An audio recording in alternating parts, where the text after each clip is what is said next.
Hey everyone, welcome back to my channel. Thanks for being here, I appreciate it. This week I'm working on a really fun pour, which is 16 inches by 20 inches on this Gallery Wrap canvas.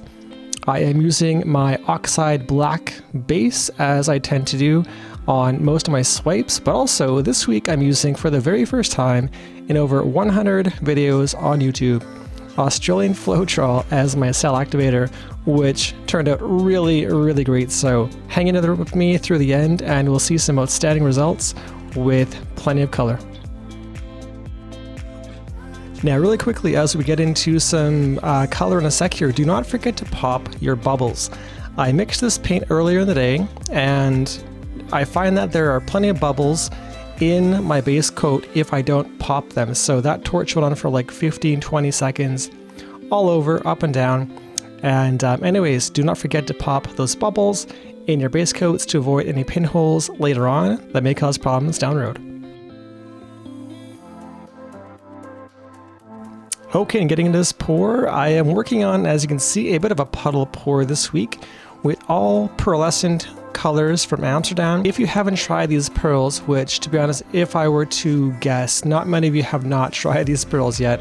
They are quite popular, but also really cool because they pour down on the canvas on a black, darker base in a white tint with a bit of blue, bit of white, bit of red, bit of violet, depending which colors you use. So you've got to label them to make sure you don't forget which colors are poured where. And ultimately, these will begin to dry in their color as they, well, dry. And I wanted to make this pour as symmetrical with as much bright color in the middle as possible because I had an idea for the very end. And again, keeping in mind, this is my first swipe with Australian Floetrol. I am already, for some reason, on edge. I am, what's the word? I am nervous for how this is going to go. Now, typically, you know, you mix your paints, you prepare your canvas, you get your stuff all ready to go. Now, I left my cell activator until the very last moment because I was petrified I would mess this up. And I was kind of poking fun of myself because I thought, this is just silly.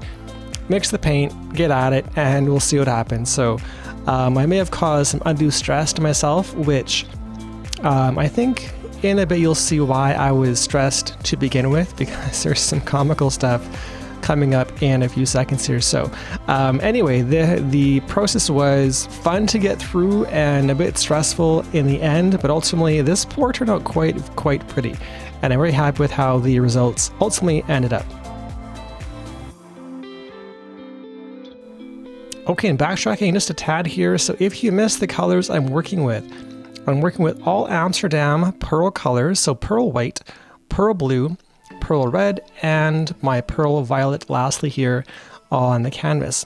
I wanted to spread them again as evenly as possible across the canvas without getting too much color to touch red to red, blue to blue, that kind of thing, where there was different colors touching each time. So I was very cautious, made smaller puddles than typical, but ultimately it was quite bright in the center, which I was hoping for, to make some pretty pattern after the fact, but also some really cool lacing in the end.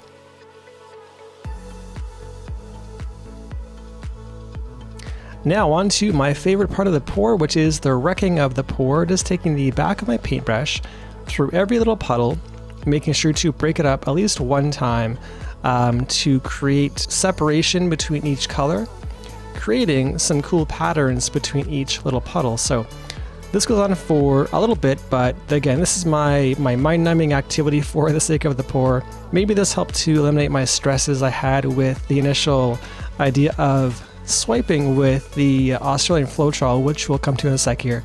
But no, going through twice here to make sure I've got lots of cool colors and patterns in the end.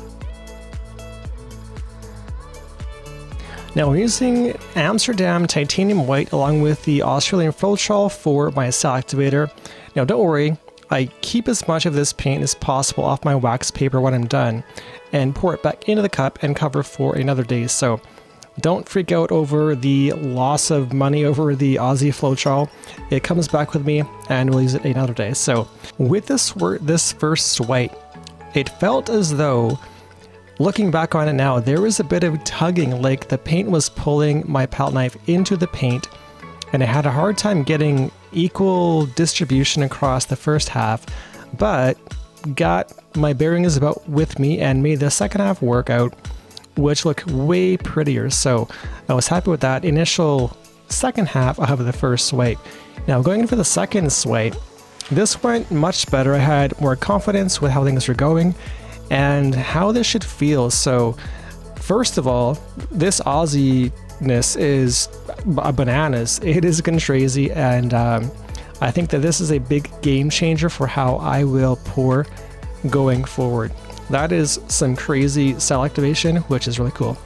Now this third one was my favorite. It has a zillion cells, teeny lacing. I was so happy with it, and no, I couldn't speak more highly of how this reacted to my my paints.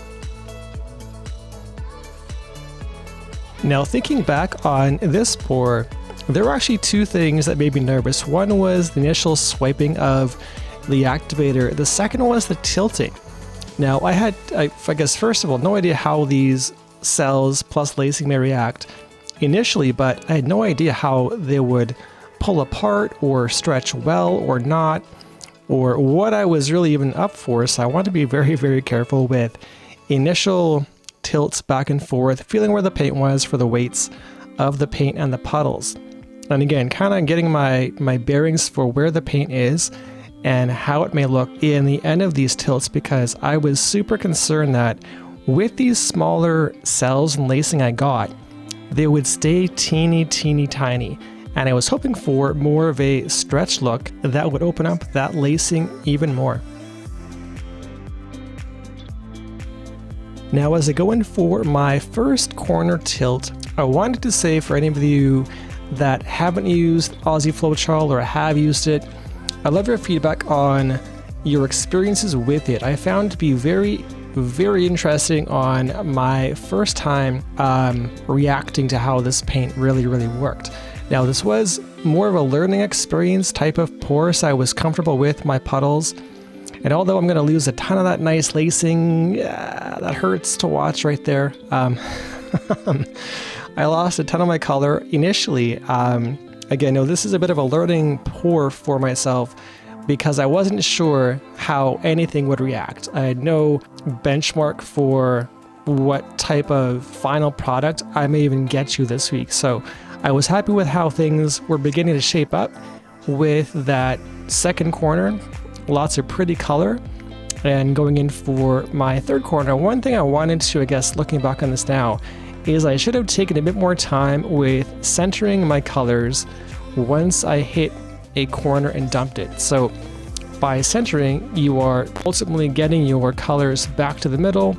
And as I begin to lose more and more of the pretty cells and lacing on the bottom, that's why is my paint wasn't centered initially. So my last stripe of lacing didn't have a shot of sticking on the paint. I'm trying my best to keep as much as possible, but in the end, the gravity got me and I had to save as much as possible in the bottom corners there. So lesson learned on the learning opportunities, which in this one, there are plenty of. And if there's one takeaway out of this pour, I would say I really got, it's that to try new things that scare you a little bit, even in painting. It may seem silly, but the fact that I hadn't done this in 2 years was a little comical, but ultimately I think that the end product looks really nice. These pearls dried really beautifully. The colors here don't do justice to the end product, which comes up in a sec here. So I'm really happy with how things shook out, but also try new things because awesomeness happens. Okay, now as we wrap up this pour, here's the overnight next day dry look of this pour. These colors are really pretty. I am pumped to resin this later on once it's cured. The violet is really nice. The purple is gorgeous. That lacing, I can't believe how well it stuck around on top of the oxide black. Typically, oxide sucks in lacing like the Blue Lagoon, but this stuck around all together. And I have learned some things in this pour for next time to do and not do, so stay tuned. And if you have enjoyed this pour, click the like button below and also subscribe to this channel to help support me. So thanks again for being here, and we will see you again in the next one.